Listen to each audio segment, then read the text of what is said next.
9 de mayo de 1940. Un pequeño pueblo francés, con pequeños niños franceses. Un pueblo en las Ardenas, no muy lejos de Alemania, que está en guerra con Francia. Pero las cosas han estado tranquilas, hasta ahora. Así que los niños siguen alineando prolijamente sus zuecos y su maestra dice: hoy aprenderemos una bonita canción que nos devuelva la paz. Giran, giran, giran las marionetas.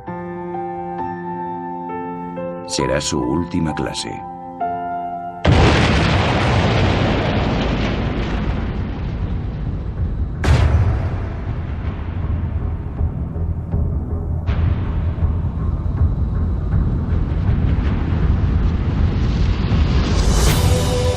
Apocalipsis, la Segunda Guerra Mundial. 10 de mayo de 1940. A las 5:35 de la mañana, los alemanes lanzan su ofensiva. Derrota aplastante.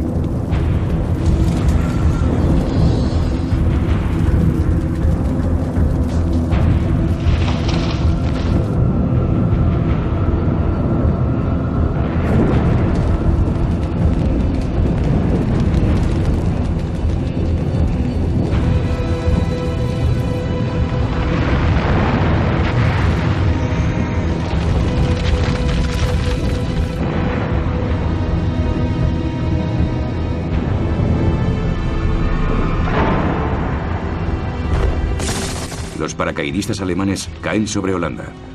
Son la vanguardia, los primeros de los 3 millones de invasores. La Wehrmacht entra en Bélgica. Es el señuelo de Hitler. Los alemanes fingen que van a atacar Francia a través de la neutral Bélgica, igual que en 1914. El general francés Gamelin, comandante en jefe de las fuerzas aliadas, tiene confianza. Lo tiene todo cubierto. Ha afinado su estrategia durante la falsa guerra.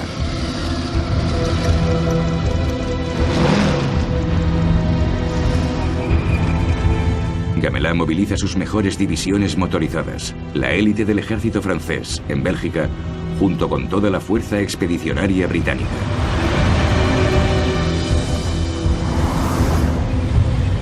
Son soldados de lucha, de auténtico valor. Detendrán el avance alemán por tierras belgas.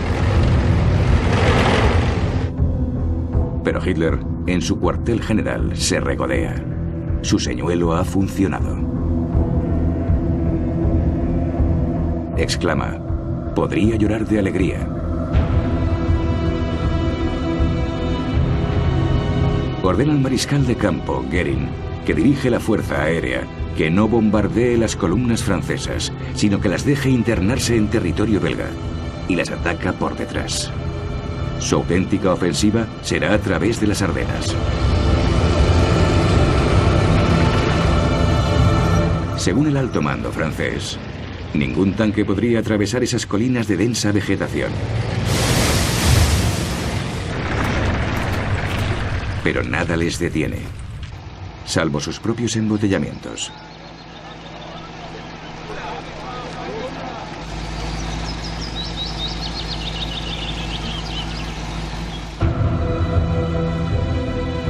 Mientras tanto, en Holanda y Bélgica, la gente que tiene coche es la primera en huir.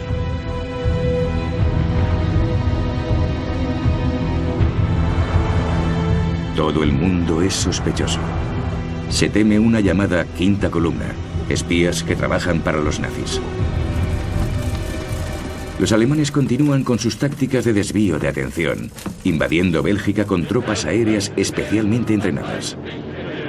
Los zapadores entonan su canción de la campaña polaca.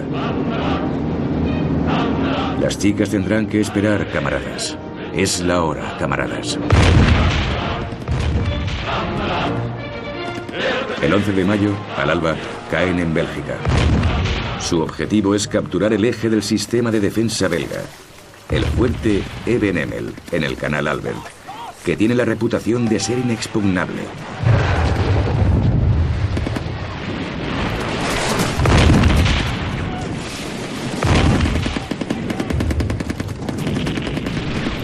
Un intrépido soldado alemán se iza hasta la parte superior de una torreta con una carga explosiva.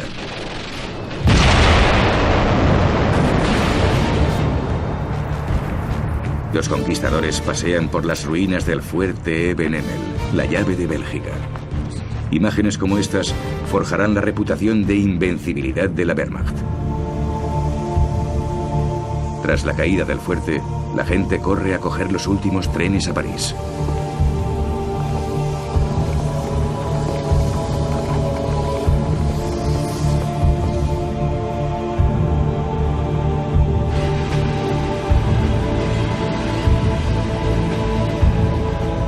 En la capital francesa, la Cruz Roja está colapsada. Los refugiados belgas se suben a camiones de ganado que van hacia el sur.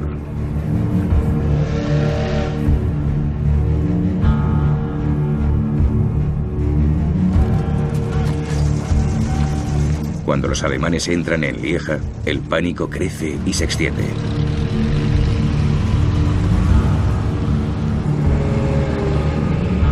Enfrentados a tal demostración de fuerza, solo quedan dos opciones: obedecer o huir.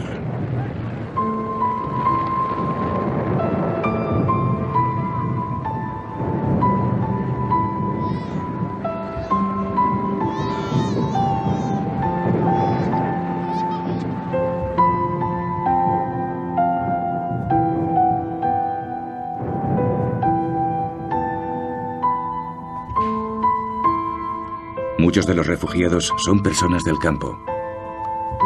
Como tantas otras veces en la historia, los granjeros son los últimos en huir, porque detestan abandonar sus cosechas y a sus animales. El gran poeta belga, Émile Vergeran, escribió: «La gente de por aquí no tiene nada, nada ante ellos, más que el interminable camino abierto». La gente que trabaja en los campos, la gente de por aquí, solo tiene una desgracia eterna.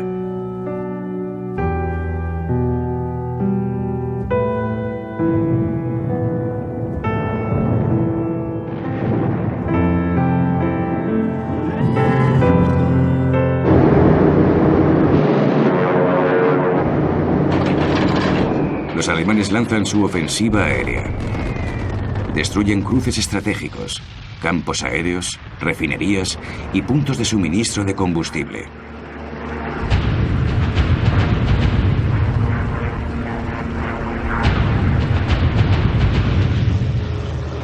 Las ciudades del norte y el este de Francia son bombardeadas.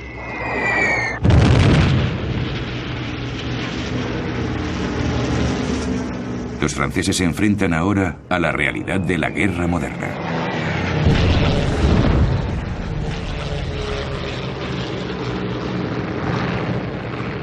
En Holanda, el puerto de Rotterdam está en llamas. Es el resultado de un bombardeo alemán como el de Varsovia. Pero estas bombas se han lanzado sobre la ciudad después de que ésta se haya rendido. Otro de los crímenes de guerra de Hitler.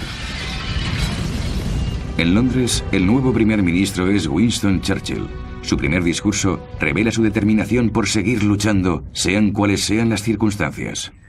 Diré sin ninguna duda que el destino de Holanda y Bélgica, igual que el de Polonia, Checoslovaquia y Austria, se decidirá gracias a la victoria del Imperio Británico y la República Francesa. Pero de repente las cosas se han puesto muy difíciles para Francia. En apenas 3 días, los alemanes han barrido las Ardenas y avanzan hacia la línea defensiva francesa en el río Meuse.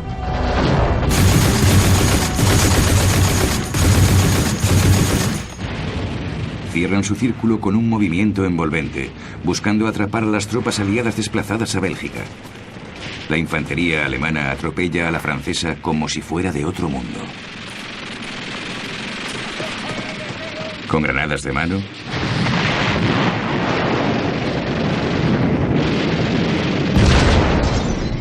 ametralladoras y las camisas arremangadas, toman la ciudad en un solo día. Sedan, la llave de las Ardenas, ya había quedado terriblemente afectada por la derrota francesa de 1870. Pero el auténtico obstáculo para los alemanes es el río Meuse. La noche del 13 de mayo llevan focos para construir puentes. Los franceses se resisten. Pero los alemanes neutralizan la artillería francesa y a la mañana siguiente sus zapadores terminan el puente, impulsados por su general. Guderian, un prusiano de 52 años y un gran estratega para la guerra blindada, que utiliza los tanques para atacar con fuerza, valentía y velocidad. La Blitzkrieg, o guerra relámpago, no le da al enemigo tiempo para reaccionar. Primero los tanques, seguidos de la infantería y apoyados por aviones, especialmente los Stukas. Los Stukas son bombarderos en picado equipados con sirenas. Sus entrenados pilotos resisten la gran presión del descenso y sueltan las bombas en el último momento con una precisión mortal.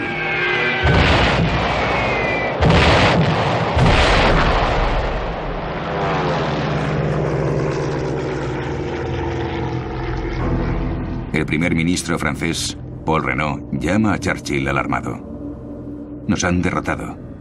Hemos perdido la batalla. Los generales franceses están perdidos y son incapaces de reaccionar ante la situación.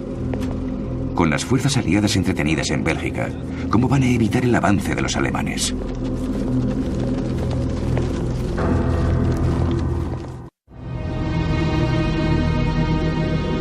En París, las autoridades francesas intentan ocuparse del número cada vez mayor de refugiados. Los habitantes de Bélgica y el norte de Francia llegan a montones a la ciudad. Las escuelas, los hospitales y las barracas pronto están desbordados. La información es escasa, pero los rumores abundan. ¿Se ha suicidado Gamelin? No. El alto mando francés acaba de entender que los alemanes se dirigen a la costa y que los aliados han caído en una trampa. Se ordena un contraataque que permite que un tal coronel de Gaulle destaque a la cabeza de la brigada de tanques. El ejército francés posee más tanques y de mejor calidad que los Panzers alemanes.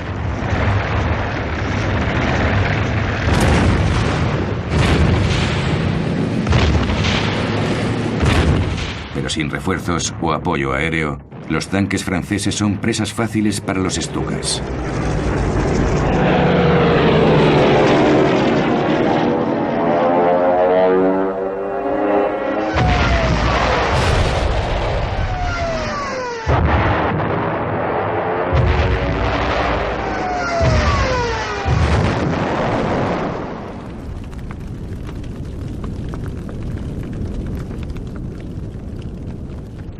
Los combatientes franceses luchan valientemente, pero se preguntan por qué las fuerzas aéreas no les protegen.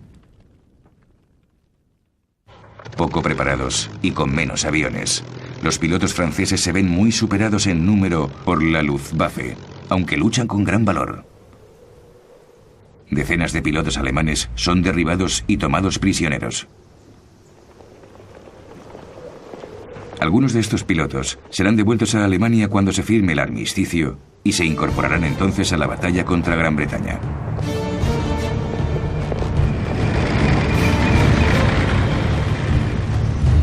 Los tanques alemanes se mueven rápidamente a través de los pueblos y ciudades del norte de Francia.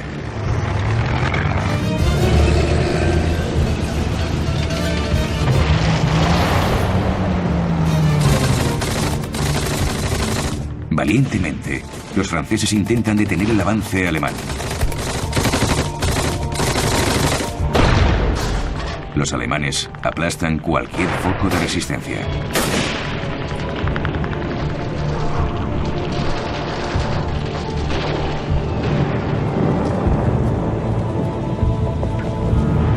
Los alemanes han llegado al Canal de la Mancha. La estrategia de Hitler del movimiento de Oz ha funcionado.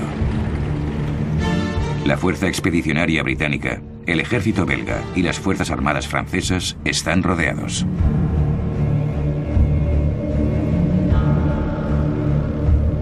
El rey belga se rinde junto con su ejército. La fuerza expedicionaria británica se retira hacia la costa, lo que lleva a la caída final de los ejércitos aliados. En París, el primer ministro francés, Paul Reynaud, despide a Gamelin y encuentra un nuevo salvador, el general Weygand, de 72 años de edad, uno de los artífices de la victoria aliada en 1918. Para levantar la moral, Renault nombra viceprimer ministro a otro héroe de la Primera Guerra Mundial, el mariscal Pétain, de 84 años, que pronto se volverá en contra de las políticas de Renault. Weygand no tiene elección. Él también se ve obligado a ordenar una retirada completa hacia Dunkerque. Hitler les deja marchar. ¿Un gesto de clemencia hacia Gran Bretaña? ¿Espera todavía una paz por separado? ¿O Goering le ha asegurado que su fuerza aérea es capaz de evitar la evacuación? 400.000 hombres abarrotan la playa, indefensos y desordenados. Tienen una última posibilidad de escapar, por mar. Churchill ordena que cualquier barco que pueda flotar vaya a buscarlos. En las afueras de Dunkerque, los franceses retienen a los alemanes, sufriendo graves bajas. Goering envía a los Stukas y los bombarderos de la Luftwaffe.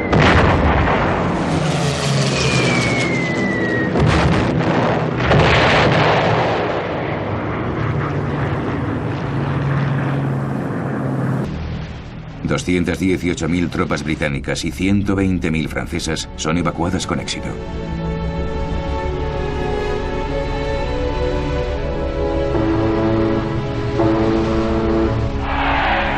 El ejército británico está a salvo, pero está destrozado.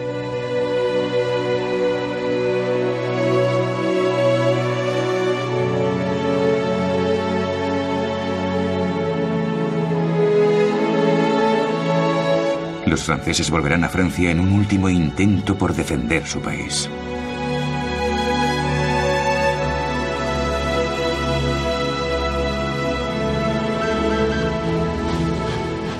Los británicos se internan en centros de reequipamiento.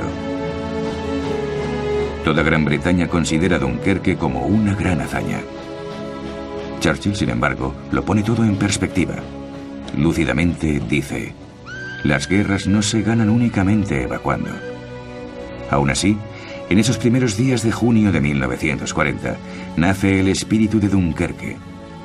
La implacabilidad de la guerra y la fuerza destructiva del enemigo nazi son ahora evidentes para los británicos. La alegría y el humor dan paso a frenéticos esfuerzos por movilizar a la nación. El 4 de junio, Churchill, que también lucha contra los derrotistas de su propio bando, decide hablar. Su tono es inolvidable. Lucharemos en las playas, en los lugares de desembarco, en los campos, en las calles y en las colinas. Nunca nos rendiremos.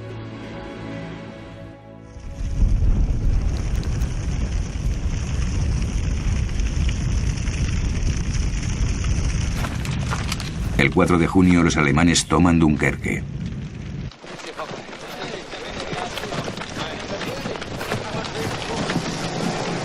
Les espera un botín fabuloso, filmado profusamente por las unidades de propaganda de la Wehrmacht. Las fuerzas británicas han dejado prácticamente todo su equipo.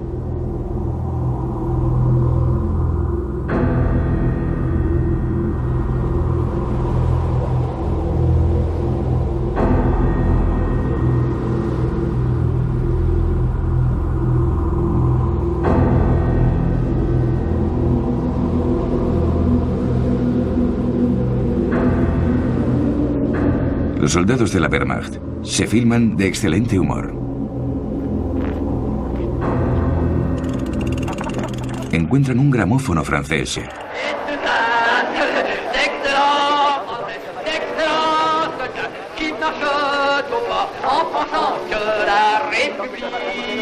C'est encore le meilleur régime ici-bas. Et tous ces gagnants qui pour la plupart n'étaient pas du même avis en politique.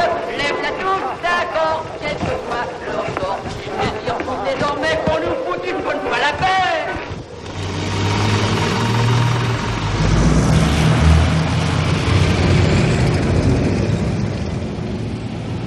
La ofensiva continúa. Francia se viene abajo.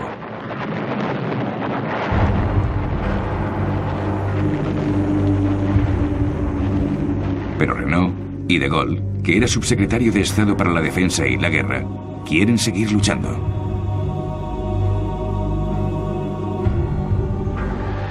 En Roma, el dictador italiano, Mussolini, il Duce, Tiene grandes noticias para su pueblo. La dichiarazione di guerra è già stata consegnata agli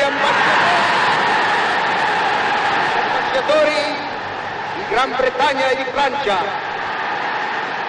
Mussolini espera quedarse con parte del botín. El Valle del Ródano, Marsella y el desarmamiento de Córcega y Túnez. Los franceses dicen, es una puñalada por la espalda. La ofensiva de Mussolini es interceptada por las divisiones alpinas francesas. Las tropas del general Rommel atacan Normandía y entran en Rouen.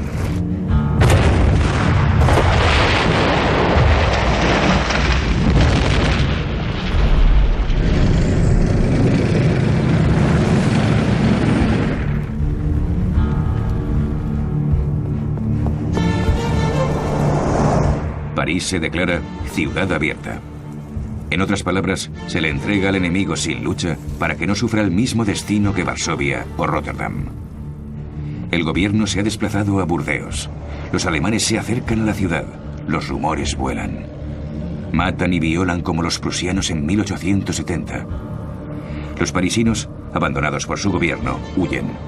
Toda Francia se echa a la carretera. Un cataclismo que será conocido con un nombre bíblico: el Éxodo.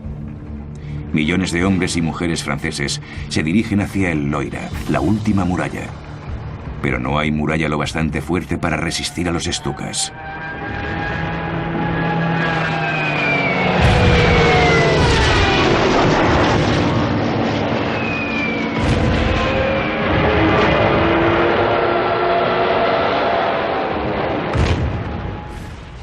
El 14 de junio de 1940, al alba, los alemanes entran en París.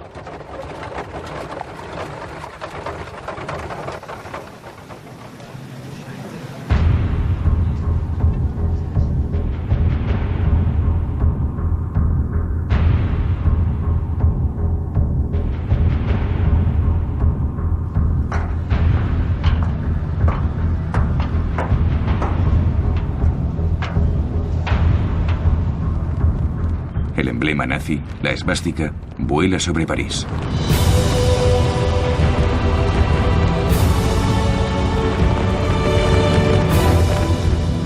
Una de las primeras acciones de los ocupantes alemanes es hacerse con todos los informes de los ministerios abandonados, listas de espías, de judíos, de francmasones e incluso la copia original del Tratado de Versalles, que tanto humilló a Alemania en 1919. Se envía inmediatamente a Hitler. El éxodo se ha detenido. Los puentes del Loira han sido destruidos. La única esperanza que queda es que la lucha cese. Pétain, en Burdeos, también quiere poner fin a las cosas.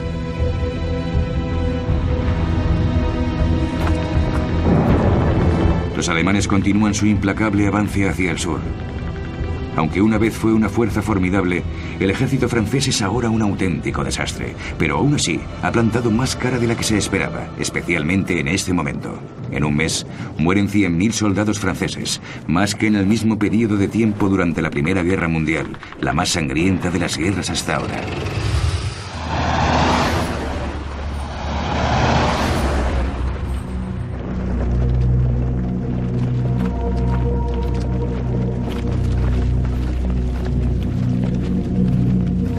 Un 1.850.000 soldados son tomados prisioneros, junto con 36.000 oficiales y 176 generales.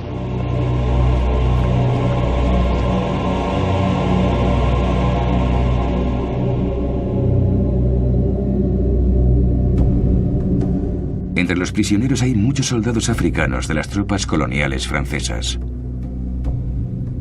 Los cineastas aficionados de la Wehrmacht los filman con un perverso sentimiento de satisfacción. Famélicos, los soldados matan una cabra.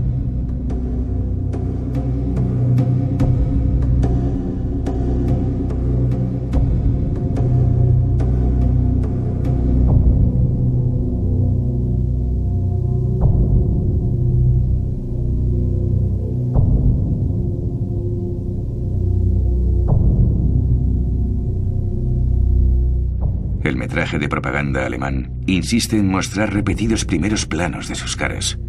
Las instrucciones oficiales son la muestra de la degeneración de los franceses, obligados a luchar junto a los esclavos de sus colonias. El comentario original alemán es revelador.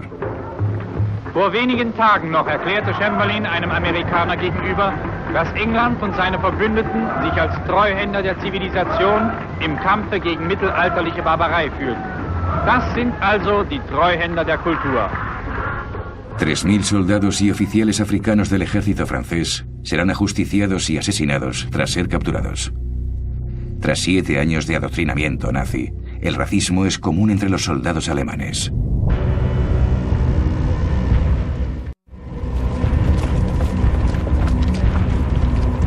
Tres fechas serán ahora decisivas para determinar el destino de Francia. El 16 de junio de 1940, Renaud se ve superado estratégicamente por el Consejo de Ministros en Burdeos y renuncia. Su sucesor, Philippe Pétain, es nombrado jefe del gobierno francés.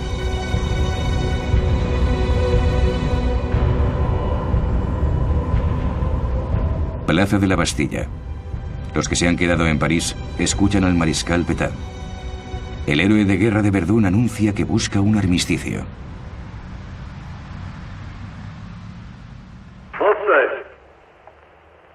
J'ai demandé à nos adversaires de mettre fin aux hostilités. J'ai pris cette décision dure au cœur d'un soldat, parce que la situation militaire l'imposait.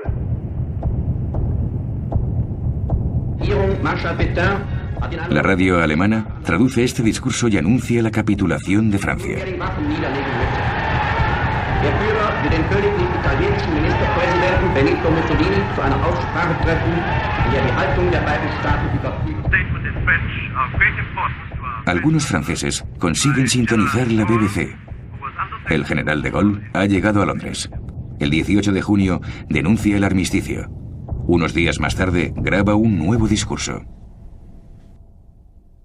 Nous croyons que l'honneur des Français consiste à continuer la guerre aux côtés de leurs alliés.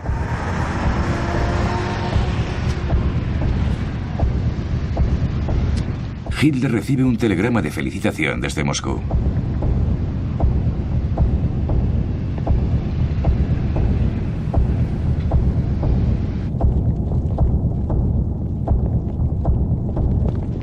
El 22 de junio de 1940, Hitler llega a Compiègne, cerca de París. El espectáculo que ha ordenado está diseñado para humillar a los perdedores. Ha viajado en el mismo vagón que se usó para firmar el armisticio de 1918, que selló la derrota de Alemania. Su venganza está completa.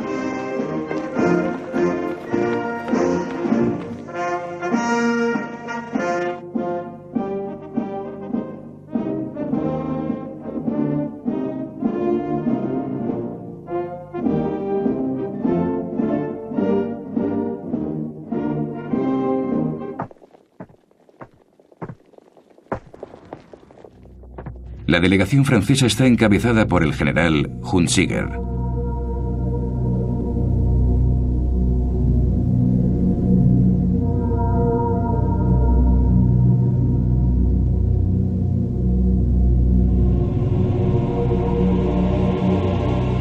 Un intérprete lee una diatriba que acusa a Francia de declarar la guerra sin motivo.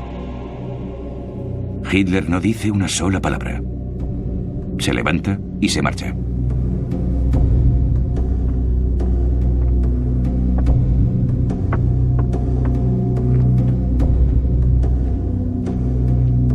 Los delegados franceses han sido informados de los términos del armisticio. Una de sus condiciones es que Francia les entregue a todos los alemanes antinazis que se han refugiado en Francia. Hunziker intenta negociar. Los alemanes se niegan. Hunziker llama al gobierno de Burdeos. El servicio secreto alemán graba su conversación con Weygand. Oui, mon général, c'est Tiger. Mon général, c'est fait. Oui, mon général. C'est fait. Je vous remercie encore de la façon dont vous l'avez fait. Mon général, oui, enfin, vous me comprenez, vous? Oui, non, je vous comprends. Más tarde, Hitler se lleva el vagón a Berlín. Durante los últimos días del Reich, hará que las SS lo destruyan con dinamita. Pronto los mayores símbolos de la victoria francesa en la Primera Guerra Mundial serán motivo de mofa, como aquí en Verdún, donde 500.000 soldados franceses perdieron la vida, y que 20 años más tarde se convierte en esto.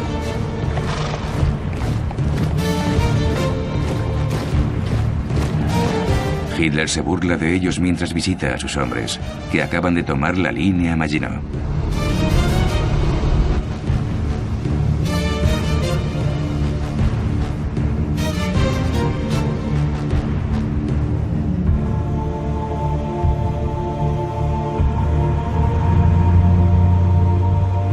Es más solemne cuando entra en Estrasburgo y en su catedral. Alsace y Lorraine vuelven a ser alemanas, como prometió que pasaría.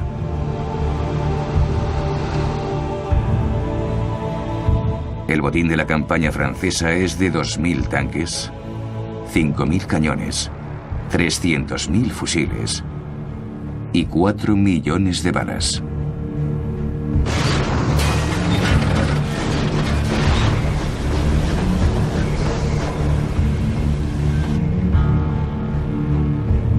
En un almacén del ejército, la Wehrmacht encuentra una reserva de calzoncillos largos para el ejército francés. Ropa caliente de lana que se guardará para futuras campañas.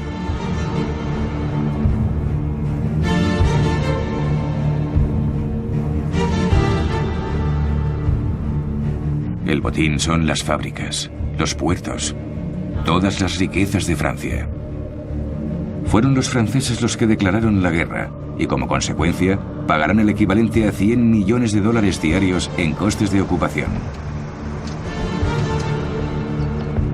El general Hunziger va a Alemania para la primera reunión de la comisión encargada de aplicar los términos del armisticio.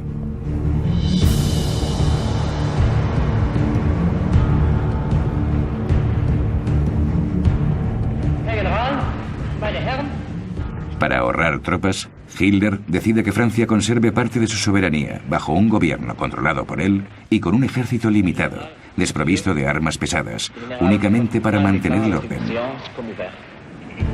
El país está dividido en dos, una zona ocupada al norte y a lo largo de la costa atlántica con acceso a todos los puertos.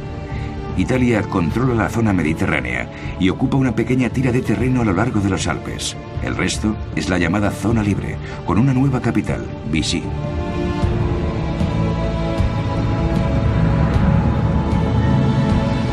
Esta ciudad balneario se ha elegido en parte por sus muchos hoteles. A principios de julio, el mariscal Pétain se muda a ellos junto con los ministros del gobierno. El ambiente es pésimo en todas partes.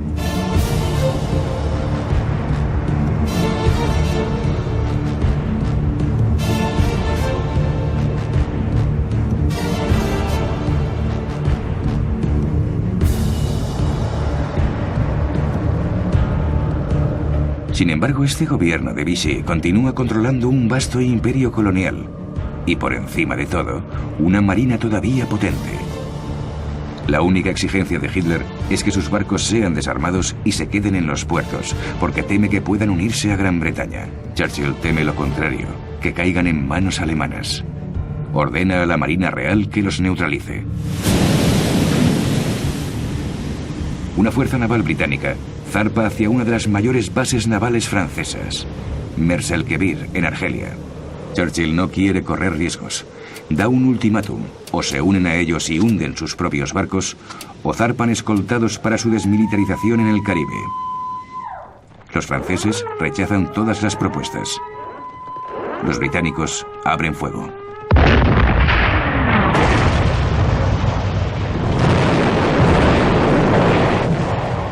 Dos acorazados franceses sufren daños graves y otro, el Bretaña, se hunde. Mueren 1.297 marineros. Churchill, que busca demostrarle a su pueblo, al mundo y por encima de todo a Estados Unidos lo decidido que está, ataca a su antiguo aliado, cuya flota podría haber ayudado a los alemanes a desembarcar en la costa británica. 2 días después del ataque, el gobierno de Vichy rompe las relaciones diplomáticas con Gran Bretaña.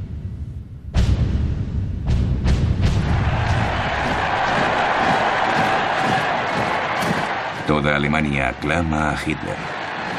Su conquista relámpago de Francia cautiva a sus generales. Se ve a sí mismo como el mejor líder de guerra de todos los tiempos, al mismo nivel que Napoleón. Y como ocurriría con el emperador, nadie se atreve ya a contradecirle.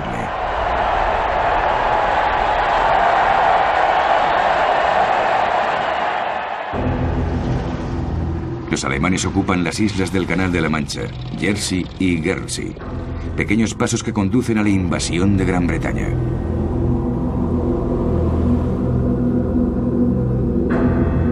Los británicos se preparan para la invasión alemana, tomando medidas que pueden parecer triviales.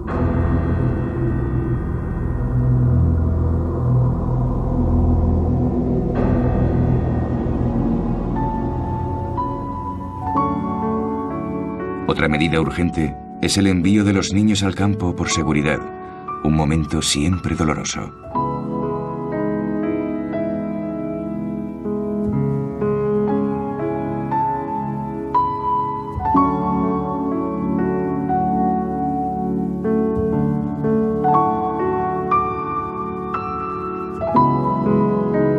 Sus hermanas mayores, sus madres y sus abuelas se unen al esfuerzo de la guerra.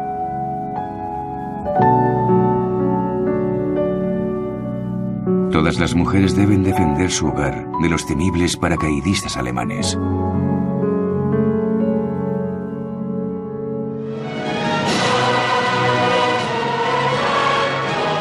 Los hombres se alistan como voluntarios de defensa local para la Home Guard, la guardia local.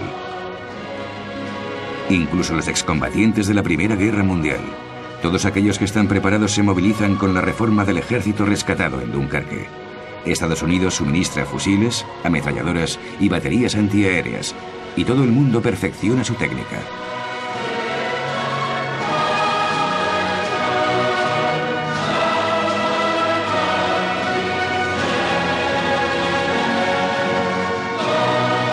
Churchill da un inspirado discurso al pueblo británico.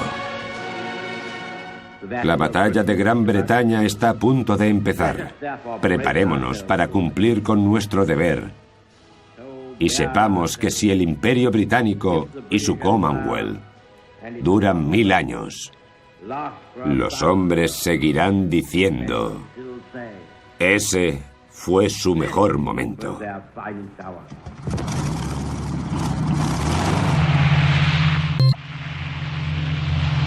Una de las principales armas de Churchill es la Real Fuerza Aérea, junto con su impresionante avión, el Spitfire, con motor Rolls-Royce, uno de los mejores aviones de combate del mundo. Gran Bretaña también destaca en la electrónica.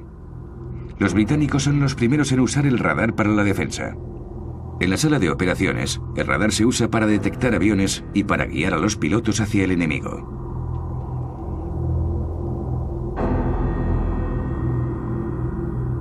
Los pilotos de todo el Imperio Británico se unen a los que han podido escapar de sus países bajo ocupación alemana, o cuyos gobiernos están en el exilio en Londres, polacos, holandeses, checos.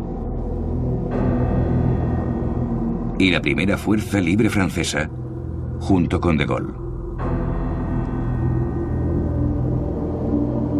Muchos de los pilotos británicos son estudiantes de Oxford y Cambridge. Uno de ellos, Richard Hillary, escribirá más tarde: nos conocían como los chicos de pelo largo. Estábamos desilusionados y mimados. La prensa nos llamaba la generación perdida. Superficialmente éramos egoístas y egocéntricos. La guerra no pedía héroes, pero nos dio la oportunidad de demostrarnos a nosotros mismos y al mundo que, aunque fuésemos indisciplinados, estábamos a la altura de las juventudes dogmatizadas de Hitler.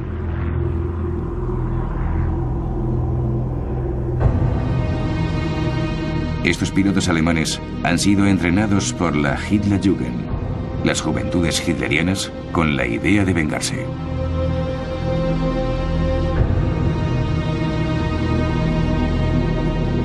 Se sienten invencibles. Su líder, Göring, es una figura popular del régimen.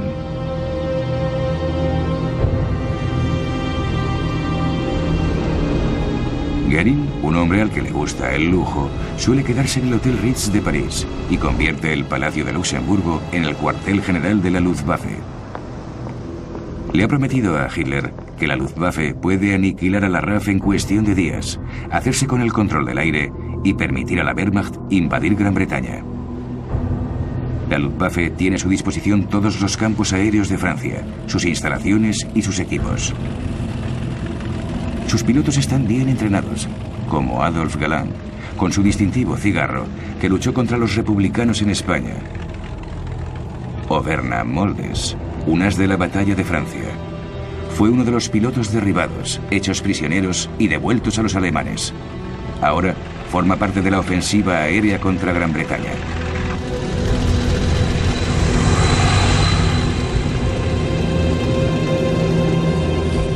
Los alemanes despegarán desde estos campos de la Francia ocupada y atacarán los convoyes en el canal, y los puertos y los campos aéreos del sur de Inglaterra.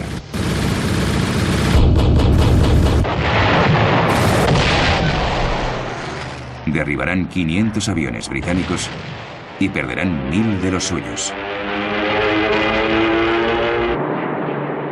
Los pilotos británicos resisten, dan todo lo que tienen.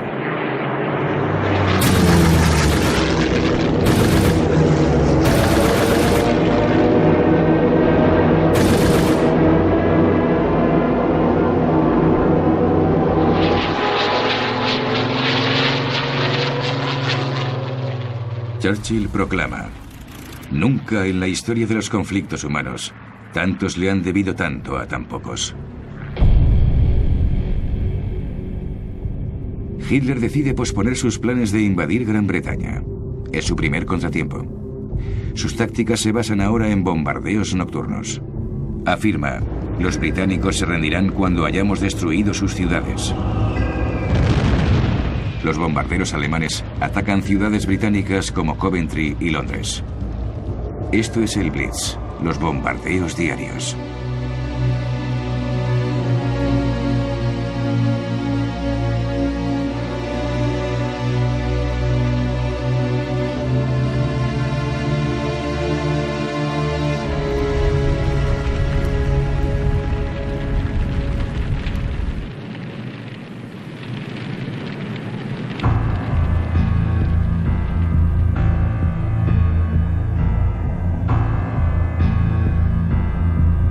En cuanto a los británicos, aguantan admirablemente.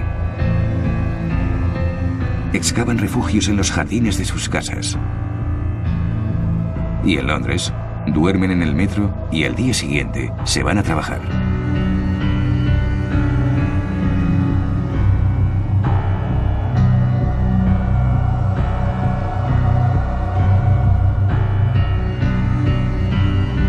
No pierden la confianza ni el sentido del humor. Churchill les dice a los franceses: Ici, dans cette ville de Londres, la Hitler prétend réduire en cendres. Nos gens tiennent bon.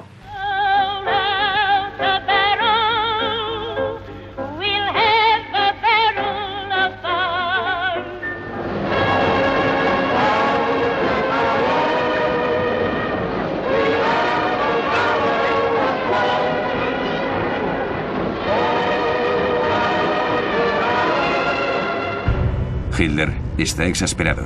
Más tarde llamará a Churchill borracho medio americano rodeado de judíos. A partir de ahora, siempre que sus planes se frustren, la tomará con los judíos.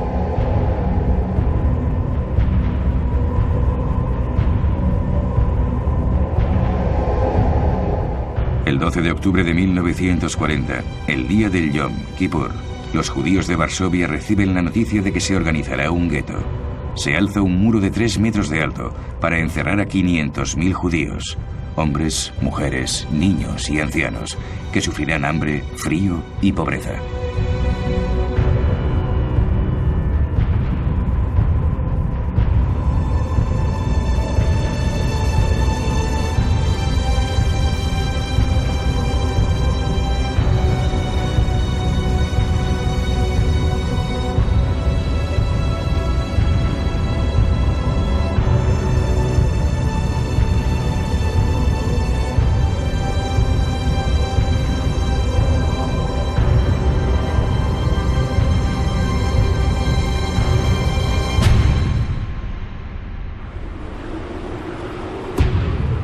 En su casa de los Alpes bávaros, Elberhof, la amante de Hitler, Eva Braun, le filma celebrando el Año Nuevo rodeado de los hijos de los dignatarios nazis. Tiene otro plan en la manga, otra apuesta arriesgada. Su misión es ahora conquistar más Lebensraum, espacio vital hacia el este. Se ha aliado con Stalin solo para poder atacarle mejor más tarde. Su fracaso en la conquista de Gran Bretaña le empuja a moverse rápidamente, antes de que Churchill consiga arrastrar a Estados Unidos a la guerra. Eso haría que el mundo estallara en llamas. Apocalipsis, la Segunda Guerra Mundial. Próximo capítulo, Conmoción.